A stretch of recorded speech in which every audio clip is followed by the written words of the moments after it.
नमस्कार दोस्तों, स्वागत है आपका target for success YouTube channel में। हमारी पिछली कक्षा भारतीय संविधान की रही, जिसमें हमने आपको बताया कि भारतीय संविधान की विशेषताएं क्या हैं। उन्हें उम्मीद करता हूँ उन्हें आपने पढ़ा होगा, नोट किया होगा और अच्छे से सीखा होगा। आज हम आगे अपनी अगली कक्षा शुरू करने से पहले बताना चाहेंगे कि आप इन वीडियोस को, इन लेक्चर्स को सिर्फ एक परीक्षा के लिए सीमित मत रखिए, या आपको कई अन्य परीक्षाओं में भी मदद करेगा। तो पॉलिटी है, कोई भी फैक्ट बदलने वाला नहीं है। मसलन कुछ नए संशोधन होते हैं जो जुड़ते हैं, बाकी ये आपका स्टैटिक जीके है, ये आपका जैसा है वैसा ही रहेगा। तो शुरू करते हैं आज का टॉपिक। भारतीय संविधान की ऐतिहासिक पृष्ठभूमि, हिस्टोरिकल बैकग्राउंड कैसा रहा भारतीय संविधान बनने से पहले, या कहाँ से भारतीय संविधान बनने की शुरुआत हुई है, एज अ दस्तावेज, एज अ नियम, कौन से कानून लगे और कहाँ से शुरुआत हुआ। तो भारत में कानून बनने की या संविधान बनने की शुरुआत मानी जाती है ब्रिटिश ईस्ट इंडिया कंपनी को सन 1600 में 31 दिसंबर 1600 में महारानी एलिजाबेथ प्रथम के चार्टर द्वारा उन्हें भारत में व्यापार करने का अधिकार दिया गया। इस चार्टर से शुरुआत मानी जाती है, परंतु पहला और प्रभावशाली जो एक्ट था वह 1773 का रेगुलेटिंग एक्ट था। मैं आपको दिखाता हूँ, 1773 का रेगुलेटिंग एक्ट। इसके द्वारा ब्रिटिश सरकार द्वारा भारत में ईस्ट इंडिया कंपनी के कार्यों को नियमित और नियंत्रित करने की दिशा में किया गया प्रथम प्रयास था यह।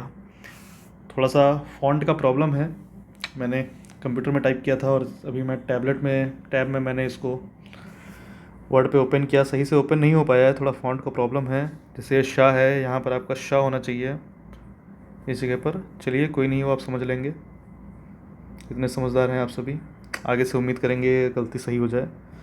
तो 1773 का रेगुलेटिंग एक्ट, यह एक पहला ऐसा एक्ट था जिसमें ब्रिटिश सरकार ने ईस्ट इंडिया कंपनी के कार्यों को नियमित किया, उन्हें अपने नियंत्रण में लिया।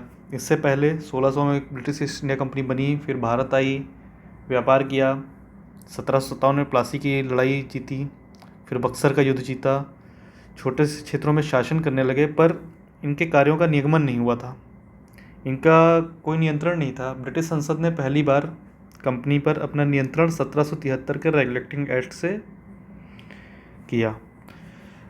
इसमें कंपनी के राजनीतिक व प्रशासनिक कार्यों को मान्यता दी गई पहली बार, कि कंपनी के राजनीतिक कार्य भी हैं और प्रशासनिक कार्य भी हैं, सिर्फ व्यापारिक कार्य नहीं कंपनी का।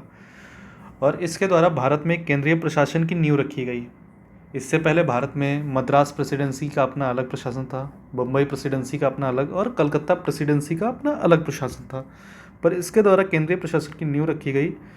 और बंगाल के गवर्नर को बंगाल का गवर्नर जनरल कहा जाने लगा, और मद्रास और बम्बई के जो गवर्नर थे, मद्रास और बम्बई प्रेसिडेंसी के गवर्नर्स को बंगाल के गवर्नर जनरल के अधीन कर दिया गया। तो इस प्रकार बंगाल के प्रथम governor general lord Warren Hasting थे। ये बहुत ही इंपॉर्टेंट क्वेश्चन है, बहुत बार आता है, यह आपको याद होना चाहिए। अगर आप सीरियस कैंडिडेट हैं, पढ़ाई कर रहे हैं, तो ये छोटे छोटे क्वेश्चंस आपको हमेशा याद होने चाहिए कि बंगाल का प्रथम governor general lord Warren Hasting था। इस अधिनियम की कुछ खास विशेषताएं थीं, जैसे इस अधिनियम के अंतर्गत सन 1774 में कलकत्ता में सर्वोच्च न्यायालय की स्थापना की गई। जो सर्वोच्च न्यायालय हम और आप आज देखते हैं, यह सर्वोच्च न्यायालय उस प्रकृति में नहीं था, वैसा नहीं था। जो एपेक्स कोर्ट, जो सर्वोच्च न्यायालय आज हम डिफाइन करते हैं, यह वैसा नहीं था, थोड़ा सा अलग था। आपके लिए सिलेबस में नहीं है, यूपी ट्रिपल एस सी के किसी भी एग्ज़ाम में इतना डीप नहीं पूछा जाएगा कि सर्वोच्च न्यायालय किस प्रकृति का था और कैसा था, तो मैं यहीं पर इसको छोड़ता हूँ। और इस सर्वोच्च न्यायालय में एक मुख्य न्यायाधीश और 3 अन्य न्यायाधीश थे। आप थोड़ा सा, ये फॉन्ट का प्रॉब्लम है, शाह दूसरा होगा, आप चेंज कर लीजिएगा जब भी आप नोट्स बनाएंगे, गलत मत लिखिएगा।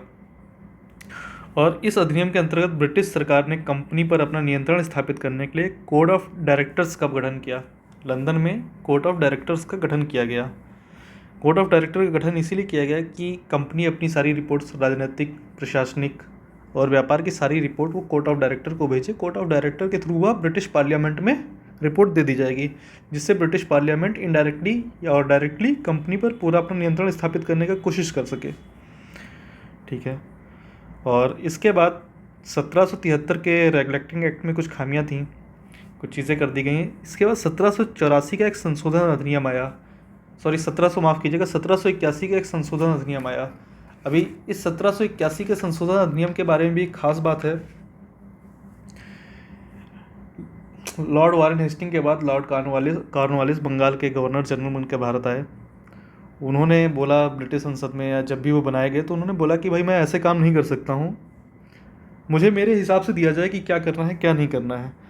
तो कहा ठीक है, तो आप जाइए वहाँ पर, और उनको गवर्नर जनरल के साथ उनकी सलाह के लिए एक सलाहकारी परिषद, जिसे काउंसिल कहा जाता है, उसको जो कलकत्ता में सर्वोच्च न्यायालय बना था उसके क्षेत्राधिकार से ही मुक्त कर दिया कि आप कुछ भी करो, आप कंपनी से रिलेटेड आप कुछ भी काम कर रहे हो, आपका जो कार्यकाल है, आप वहाँ पर क्या कार्य करते हो, वह सर्वोच्च न्यायालय के क्षेत्राधिकार में आता ही नहीं है। किसी भी वाद में सर्वोच्च न्यायालय कोई जा ही नहीं सकता आपके विरुद्ध। और साथ ही जो कंपनी के कर्मचारी थे, कंपनी के सेवक थे, उनको भी उनके कार्य के दौरान वो जो भी कार्रवाई करते थे उसके लिए सर्वोच्च न्यायालय के क्षेत्राधिकार से मुक्त कर दिए गए। तो ये तो विशेष बातें रहीं। उसके बाद आता है हमारा 1784 का पिट्स इंडिया एक्ट। 1784 का पिट्स इंडिया एक्ट एक महत्वपूर्ण अधिनियम रहा। इसने एक बहुत ही महत्वपूर्ण कार्य किया है, कंपनी के राजनीतिक और व्यापारिक कार्यों को अलग कर दिया। अभी तक क्या था, कंपनी व्यापार भी कर रही थी, राजनीति भी कर रही थी, प्रशासन भी कर रही थी, पर सब मिक्स था, पूरा कुछ भी अलग नहीं था। अभी कंपनी का एक राजनीतिक कार्य अलग कर दिए गए, कंपनी के वाणिज्यिक कार्य अलग कर दिए गए।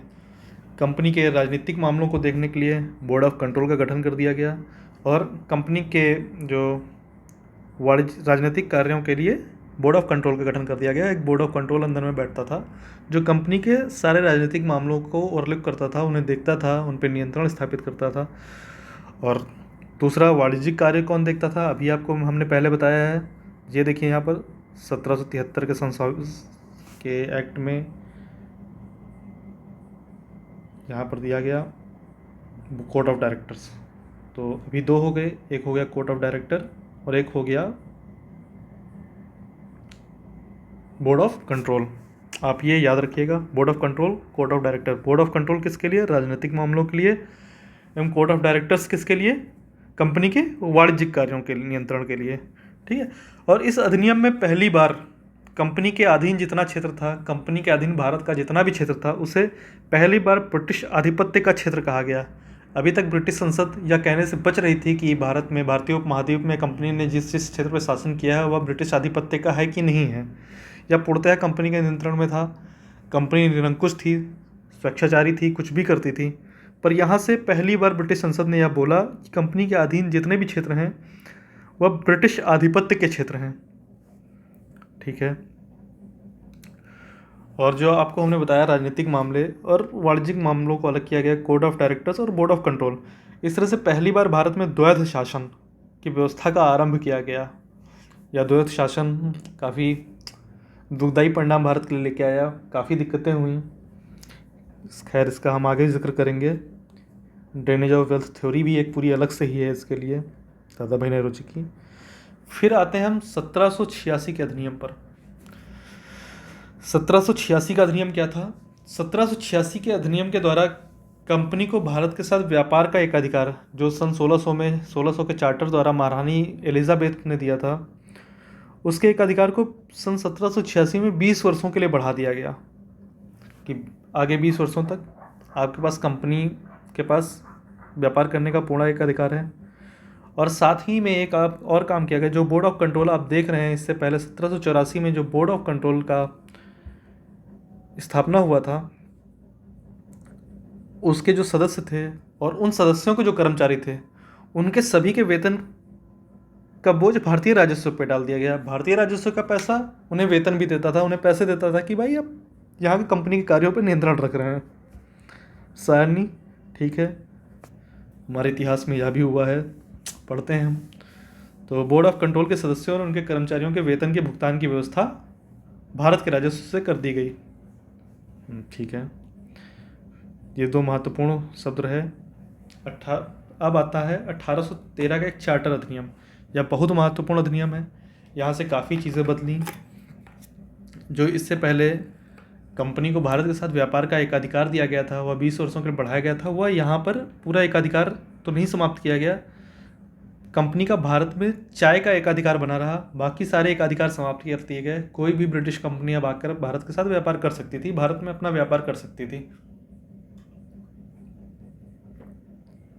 परंतु भारत के साथ चाय का व्यापार एवं चीन के साथ व्यापार का एकाधिकार कंपनी के पास बना रहा। साथ में ब्रिटिश संसद ने भारत में कंपनी के शासन में जितने क्षेत्र थे 1813 तक, 1813 का चार्टर अधिनियम बनने तक कंपनी के शासन में जितने भी क्षेत्र थे, और साथ में यह भी बताया गया कि आगे भी कंपनी के शासन में जो भी क्षेत्र आएंगे, आगे भी इन्होंने पॉलिसी अपनाई है, अपना क्षेत्र बढ़ाया है। तो कंपनी के शासन में जितने क्षेत्र आएंगे और जितने क्षेत्र हैं उन सभी में ब्रिटेन के राजा की प्रभुत्ता को स्थापित किया गया कि यहाँ का प्रभुत्व किसका है? ब्रिटेन के राजा का है। और साथ ही इसमें व्यवस्था की गई कि ईसाई मिशनरी भारत में आए, भारत में कार्य करें। आमतौर पर उस समय ब्रिटिश गवर्नमेंट कंपनी के लोगों का यह मानना था कि भारत में लोग अशिक्षित हैं, असभ्य हैं और बर्बर हैं, तो ईसाई मिशनरी भारत में आएंगे, उन्हें प्रबुद्ध करेंगे। एक प्रबुद्ध भारतीय, एक हमारा जो इतिहास रहा है, हमारी संस्कृति रही है, हमने दुनिया को ज्ञान दिया है और हमें ज्ञान देने, तो खैर जब हम उस समय भारत का शासन ही कंपनी के हाथ में था तो कुछ भी कर सकते थे ये लोग। तो ईसाई मिशनरियों को भारत में कार्य करने के लिए अनुमति दिया, उन्हें वित्तीय सहायता प्रदान की गई, उन्हें सुरक्षा मुहैया कराई गई, उन्हें लोग दिए गए कार्य करने के लिए। और कंपनी शासित क्षेत्रों में पश्चिमी शिक्षा के प्रचार प्रसार की व्यवस्था की गई इसी एक्ट के द्वारा। 1813 के चार्टर अधिनियम के द्वारा ही जो कंपनी के शासन में जितने क्षेत्र थे उसमें पश्चिमी शिक्षा यानी यूरोपियन एजुकेशन जो भी है, अंग्रेजी शिक्षा, पाश्चात्य शिक्षा, आप जो भी बोलें, उसके प्रचार प्रसार, उसके लिए स्कूल कॉलेज खोलने की व्यवस्था, उसके लिए वित्त का आवंटन सभी किया गया। और साथ में स्थानीय सरकार, जो प्रेसिडेंसियाँ थीं, जो स्थानीय सरकार थे, उन्हें भारत के लोगों पर कर लगाने, और यदि भारत के लोग कर नहीं देते हैं तो उस अवस्था में दंड देने का भी अधिकार दे दिया गया कि अब आप पर कर भी लगाएंगे और अगर कर नहीं देंगे तो दंड भी मिलेगा। यह सब 1813 के चार्टर अधिनियम में किया गया। बहुत महत्वपूर्ण अधिनियम है, इससे प्रश्न बनते हैं, तो इसे आप विशेष तौर से देखें। उसके बाद अगला महत्वपूर्ण चार्टर अधिनियम आया 1833 का चार्टर अधिनियम। 1793 से 1853 तक चार्टर अधिनियम पारित किए गए। तो अभी हम बात करते हैं 1833 के चार्टर अधिनियम के द्वारा। यह एक निर्णायक अधिनियम था क्योंकि इसने जो ब्रिटिश भारत का जो शासन था उसका एक केंद्रीकरण कर रहे थे। आप देखिए 1773 में बंगाल के गवर्नर को बंगाल का गवर्नर जनरल कहा जाने लगा, फिर धीरे धीरे कई सारे नियंत्रण स्थापित हुए। तो इसके जरिए क्या किया गया, ब्रिटिश भारत का जो भी शासन था उसका केंद्रीकरण, उसका सेंट्रलाइजेशन की एक व्यक्ति एक संस्था के हाथों में संपूर्ण शक्ति देने का प्रयास किया। तो इसने भारत के शासन का केंद्रीकरण सुदृढ़ किया।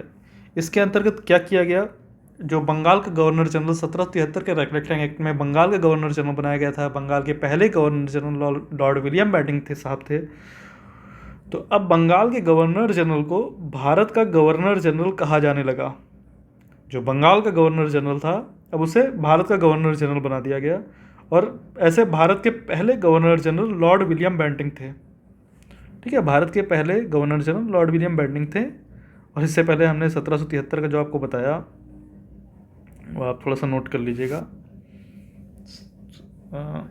1784 1813, ठीक है, 1823 भारत के पहले governor general lord William Bentinck थे।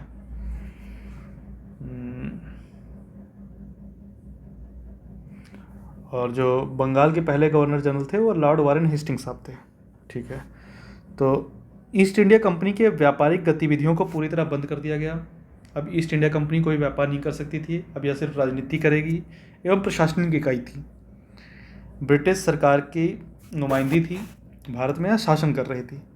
और इसी अधिनियम के अंतर्गत इस भारत में शासन व्यवस्था को केंद्रीकृत करने के लिए इसी अधिनियम के अंतर्गत बम्बई और मद्रास के प्रेसिडेंसी के जो गवर्नर थे उनको विधायी अधिकारों से वंचित कर दिया गया। कोई भी विधायी अधिकार नहीं दिए गए, वो कोई भी विधेयक नहीं पास कर सकते थे, कोई नया नियम नहीं बना सकते थे। संपूर्ण विधायी अधिकार भारत के गवर्नर जनरल को दे दिया गया है, जो कलकत्ता में बैठता था, जैसे पहले governor general lord William Bentinck साहब थे। ठीक है, तो 1833 के चार्टर अधिनियम के द्वारा एक और बहुत महत्वपूर्ण कार्य करने की शुरुआत करने का प्रयास किया गया। वह था सिविल सेवकों के चयन के लिए खुली प्रतियोगिता का आयोजन, जिसे आज हम IAS IPS सर्विसेज बोलते हैं। ये ICS सर्विसेज था और इसके लिए खुली प्रतियोगिता प्रारंभ करने का प्रयास किया गया। अभी हुआ नहीं है, 1833 में सिर्फ प्रयास किया गया, या हम आगे देखेंगे, यह भी भारत में हुआ। ठीक है, ये है लॉर्ड विलियम बेंटिंग साहब, भारत के प्रथम गवर्नर जनरल। आप चित्र देख लीजिए, चित्र देख कर कुछ चीज़ें दिमाग में बहुत अच्छी बैठ जाती हैं जो आपको याद रहे। अब आते हैं हम 1853 के चार्टर अधिनियम में। यह जो 1853 का चार्टर अधिनियम है, यह चार्टर अधिनियमों की श्रृंखला में सबसे अंतिम है। तो यह क्या था? इस अधिनियम के द्वारा पहली बार गवर्नर जनरल के प्रशासनिक और विधायिक कार्यों को अलग अलग कर दिया गया। अभी पूरा राजनीति में ही आता था, प्रशासन करना और सब कुछ आ रहा था। अभी प्रशासन अलग कर दिया गया और विधायी कार्य अलग कर दिया गया। अपना प्रशासन अलग करेंगे, विधायी से संबंधित कार्य अलग करेंगे। और गवर्नर जनरल की जो परिषद थी उसमें 6 नए पार्षद जोड़े गए और इन्हें विधान पार्षद कहा गया। यह नोट कर लीजिएगा आप, इसमें जो 6 नए पार्षद जोड़े गए इन्हें विधान पार्षद कहा गया। ठीक है, और ये जो परिषद थी गवर्नर जनरल की, इसे केंद्रीय विधान परिषद कहा गया। या भारतीय विधान परिषद, केंद्रीय विधान परिषद ऐसी थी जैसे कोई छोटी सी संसद हो, जैसे ब्रिटेन में एक संसद थी, उसी की तरह यहाँ पर इसने कार्य किया। संसद की तरह इसने छोटी संसद की तरह कार्य किया। इसमें वही प्रक्रियाएं अपनाई जाती थी, वही नियम अपनाए जाते थे जो ब्रिटिश संसद में अपनाए जाते थे किसी भी विधेयक को पेश करने के लिए, पारित करने के लिए। ठीक है, इसे एक विशेष मशीनरी और प्रक्रिया की ज़रूरत पड़ी और इसी के तहत सिविल सेवकों की भर्ती और चयन के लिए पहली बार खुली प्रतियोगिता की व्यवस्था का आरंभ किया गया। और इसी प्रकार जो यह सिविल सेवा थी सभी भारतीयों के लिए खोल दी गई। कंपनी के किसी भी कार्य में भारतीयों को किसी पद, कार्यालय और रोजगार को हासिल करने से वंचित नहीं किया जाएगा, इसमें यह कहा गया। इसने यह भी स्पष्ट कर दिया कि ब्रिटिश संसद किसी भी समय भारत में कंपनी का शासन समाप्त कर सके, अपने हाथों में ले सकती थी, लेकिन कब समाप्त करना है, क्या समय था, यह कुछ नहीं कहा। इसमें कोई निश्चित समय निर्धारित नहीं किया गया। ठीक है, और इसमें सबसे खास बात रही कि इसमें पहली बार केंद्रीय विधान परिषद में स्थानीय प्रतिनिधित्व का प्रारंभ किया गया। पहली बार केंद्रीय प्रशासन में स्थानीय प्रतिनिधित्व दिया गया, अर्थात गवर्नर जनरल की परिषद में 6 जो नए सदस्य जोड़े गए उनमें से 4 का चुनाव बंगाल, मद्रास, बम्बई और आगरा की स्थानीय प्रांतीय सरकार द्वारा किया जाना था। या स्थानीय या भारतीय प्रतिनिधित्व, स्थानीय प्रतिनिधित्व देने की श्रृंखला में सबसे पहला है। तो आज छोटा सा वीडियो रहा है, उम्मीद करते हैं आपको पसंद आएगा। काफ़ी इंपॉर्टेंट टॉपिक्स यहाँ कवर किए गए हैं, आप इनको तैयार कर लीजिएगा। इसके बाद हम ताज का शासन, ब्रिटिश क्राउन का शासन, अभी तक हमने कंपनी का शासन देखा है, इसके बाद ब्रिटिश क्राउन का शासन देखेंगे जो 1858 के भारत शासन अधिनियम से शुरू हुए, क्योंकि इस कानून का निर्माण 1857 के महान विद्रोह के बाद किया गया। भारत के शासन को अच्छा बनाने के लिए ब्रिटिश सरकार की तरफ से यही कहा गया कि भारत के शासन को अच्छा बनाया जा रहा है। तो 1858 से 1947 तक ताज का शासन रहा, जिसके अंतर्गत महत्वपूर्ण अधिनियम आए, महत्वपूर्ण नियम बने। उसके बाद हमारे संविधान का निर्माण हुआ। यह सब हम आपको बताएंगे, तो आप इसे नोट कर लीजिए, पढ़िए, और अगला वीडियो हम आपके सामने लाते हैं। साथ ही हम उम्मीद करते हैं कि मंडे से हम आपको ज्योग्राफी की भी क्लासेस शुरू कर देंगे। मंडे ट्यूसडे तक डेफिनेटली स्टार्ट हो जाएगी।